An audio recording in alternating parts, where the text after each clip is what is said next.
Well, if you don't care who wins the game, you had to be pleased with watching a heck of a competitive basketball game. The tough part is that we care, and so it doesn't feel that good for us right now. We had some opportunities. We had a stretch, 8, 9, 10. I forget how much time it was in the second half. We missed 2 shot free throws and 2 bad shots and 3 straight possessions there, and all of a sudden it goes from a 6 or an 8 point game to a 1 or 2 or tied or whatever it was. But we had our chances. Garrison had one about 2 or 3 feet right inside the free throw line. I think we had a 1 point lead at that time. It didn't go in. Andrew had a wide open 3 to the left side of the top of the key with a 1 point lead, and it didn't go in. It would have helped us a great deal with if Mondo hadn't gotten in foul trouble. It puts too much pressure on Jeremiah, considering how little basketball he's played. We were awfully thin tonight without B-Rob. That would have helped us a great deal as well. But congratulate Virginia Tech. Big time game for them. Bradford kid, it was 23 that made it. It was his only basket of the game. We did some good things, but we didn't do enough to win. We didn't make enough plays. We had a stretch there where we missed a bunch of free throws, and you know, just silly stuff like. And this is not. Didn't have anything to do with the game. It just shows. I mean, Leakey blocked that ball with his hand. The referee called it with his foot, and I honestly believe it was with his hand. It should have been our ball, but it wasn't. But some crazy things like that.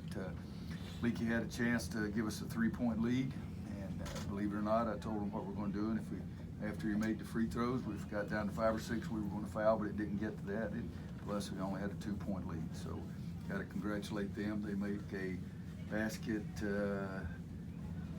I don't know how much. Very little time left at the end of regulation to tie it up. So they made some. They made more of the good winning plays than we did. That's all I got, guys. Given how things have been going, do you get the sense that your team made a little bit of progress tonight? I think we've been getting better, but guys, young kids, they need to be rewarded a little bit, and it's been difficult for that for this club to be rewarded. Yes, I think we're getting better, but also think that we made so many just silly plays and just didn't do what we needed to do to make a winning play. So I think we're competing.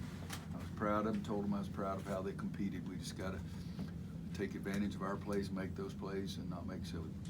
Roy, in the second half, before the overtime period, what did Virginia Tech do to slow Garrison down?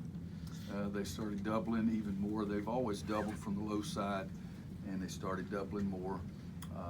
One time it ended up in a turnover when they called walking on Garrison. And they should have, because he was our biggest offensive threat in the first half. He had to be a little more alert and find some open guys. It hurt us a great deal when Armando wasn't in there, because even though we made a few tonight, I don't know how many, we made 7 threes tonight. That's more than we've been making, but they made 14. A little youngster, the freshman, I think he's 15, a freshman. Yeah. He made 2 big-time threes in a row, and we had 2 defensive errors on both of them. And but they did a better job on Garrison in the second half than they did in the first. With all the games you guys are playing without Cole, and with how bunched up the conference is, does it feel like the experience they're getting now, you guys could make a run when he comes back? Well, we'd like to have Cole come back and B-Rob come back too. I mean, you know, B-Rob, somebody said that he and Cole have made more threes than the rest of our team put together this year, and so not having B-Rob out there or something. But you can't do anything about injuries. When they get out there to play, then we'll have them. But some of the guys are learning some things about themselves, but you know, we got to be a better shooting team, because we had some opportunities that just didn't make some good shots too. You mentioned how young guys need to be rewarded no matter how much progress and effort they're showing. For someone like Garrison, who isn't necessarily a young guy, how has he sort of handled this whole experience? Well, he's ticked off right now. He's hurt, he's mad, he's sad, all those. He's taken it more to heart than I think the rest of them, because he's invested more. He's been here 3 years. More things you do to be successful, and if you don't have success, it means you invested more, but he's doing some really big-time things for us.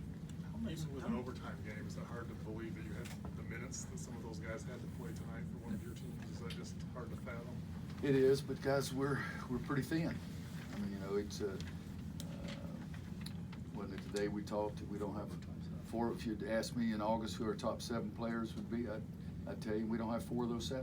So we're thin, but guys got to be able to get in there and do some things. And if the other team's 5-man, how many threes did he make now? He only made 1, but the other team's 5-man shoots threes. It's hard for us to put Huff or Walker in the game because they can't get out and play on the perimeter defense like that. And Justin and Garrison can do a better job of that. But still, it's North Carolina playing Virginia Tech, and Virginia Tech won the game tonight. Take 1 or 2 more. How much do you think the pressure of having lost a close game against Clemson kind of creeps into your players' minds here at the end of that game? Well, at the Clemson game, we turned it over. I mean, tonight, we just missed shots. I mean, they had to make, tell me if I'm wrong, they had to make a shot at the end of the game to send it into overtime. Yeah, 2 free throws. One of them crawled in, okay? And at the end of regulation, I think they made enough. That was the 2 free throws, the end of regulation. I mean, at the end of the first overtime. So they made plays. It's not just us. It's not the freaking Constitution at the University of North Carolina who's going to determine whether they win or lose every time. When did you know that B-Rob wasn't gonna go tonight? Yesterday. He didn't come with us on the trip. There was no sense in bringing him on a 3.5-hour bus ride up, 3.5-hour bus ride back if he wasn't going to play. And hopefully let his neck get a little looser, and so he doesn't feel so much pain just moving around. Speaking of which, we have a long ride, so thank you. Thanks, guys.